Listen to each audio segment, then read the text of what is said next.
Mackenzie Johnston with Cattle News Central, bringing you your August 26th cattle industry headlines. Brought to you by AgRisk Advisors. They manage your risk so you can manage your operation. They are the experts in educating, evaluating, and executing risk management programs for each individual operation while also providing top-notch customer service. Now is the time to be thinking about enrolling in the Pasture Rangeland Forage Program for the 2023 crop year. If you want to learn more about this, go ahead and reach out to Alex and Naya. He can set you up with a tracking policy so you can understand how the program works firsthand. AgRisk Advisors, risks averted, legacies preserved. Drovers has reported for the week ending August 20th, so that would have been last week. Cattle feeders saw average profits of $197 per head as the 5-area fed steer price averaged $147.77 per hundredweight. That was up $270 from the week before and up 17% compared to the same week last year. Feed costs for cattle marketed last week averaged $572 per head, down $13 from the week before. But last year at this time, feed costs were averaging $130 per head. The estimated total cost for finishing a steer last week was $2,153 per head, up 21% from last year's estimate of $1,775 per head. Also, for the week ending August 20th, this is where things get interesting, estimated Beefpacker margins were only $150 per head. That was down $32 from the week before and down a whopping 87% from a year ago. Last year at this time, packers were making up to $1,100 per head. Drovers has also reported on Tuesday Whole Foods Market was sued by 3 consumers and an animal welfare nonprofit in a lawsuit accusing the company of falsely marketing beef with the slogan, "No antibiotics ever." The class action lawsuit claims recent independent laboratory testing found that Whole Foods' beef does in fact have antibiotics in it and pharmaceutical residue. Farm Forward, the animal welfare group that is involved with this lawsuit, believes meat containing antibiotics create serious health risks by contributing to antibiotic-resistant bacteria that consumers ingest, and that may cause infections that cannot be treated by antibiotics. That statement right there shows you how far out there this animal welfare group really is. And it gets even better. So the group's mission includes efforts to promote conscientious food choices, reduce farmed animal suffering, and advance sustainable agriculture. This group is out there to say the least. Whole Foods markets at least 42 beef products as antibiotic-free and charges ridiculous price premiums for these products.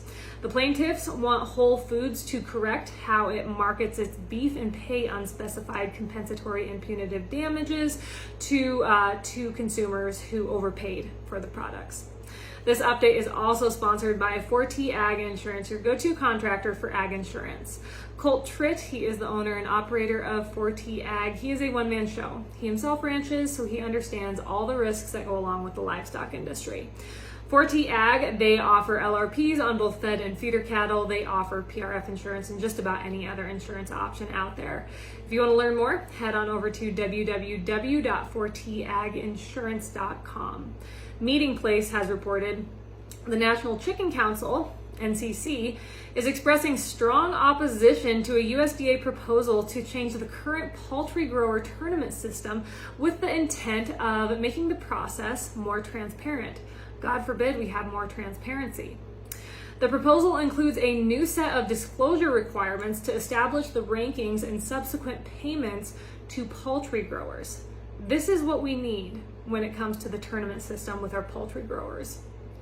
According to the NCC, moving forward with this proposal would have a devastating financial impact on the U.S. chicken industry by raising costs and administrative burdens. They also claim that it would raise food prices for consumers.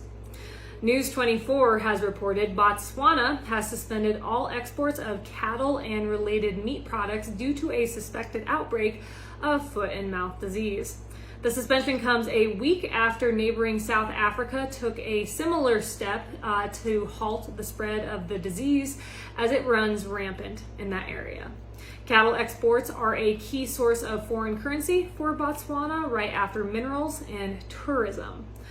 Finally, the Daily Wire and Just the News has reported on Wednesday President Biden unveiled his plan to cancel $10,000 in student loans per borrower that makes less than $125,000 annually. We've all heard this story numerous times. So this plan, it would also forgive $20,000 per borrower who paid for college using Pell Grants. And also, when Biden made this announcement, he said that he is going to extend the pause on federal student loan repayment till the end of the year. Nixing $10,000 of debt per borrower would cost $298 billion just this year and a total of $329 billion by 2031 if this proposal was actually renewed each year. So when you factor in the student loan payment moratorium during the pandemic, Congress has already spent between $700 and $900 billion on student debt cancellation and relief since the beginning of the pandemic. Absolutely ridiculous. And we want to spend hundreds of billions of dollars more for this situation. It's not loan forgiveness, it is loan transferal. So a recently released survey from CNBC shows that 59% of Americans are actually worried that student debt cancellation will make inflation worse. And it absolutely will. That number should be much higher. That just shows you how disconnected our country is. If this plan actually goes through, and I pray it doesn't, it's going to send our historically high inflation rates that we have going on even higher. It's going to saddle taxpayers with up to $600 billion in new debt, and it is going to completely bust our federal budget. Like I know, like you know, like we all know, loans just do not go away. You cannot borrow money and then all of a sudden have it forgiven. Someone else is going to pay for that. And all Biden is doing with this move is passing the debt onto blue-collar Americans. Onto Americans who either have it together and have their student loans paid off, or Americans that decided that they didn't need to take out massive loans to go to college. They just went to work right after college and they're doing darn good.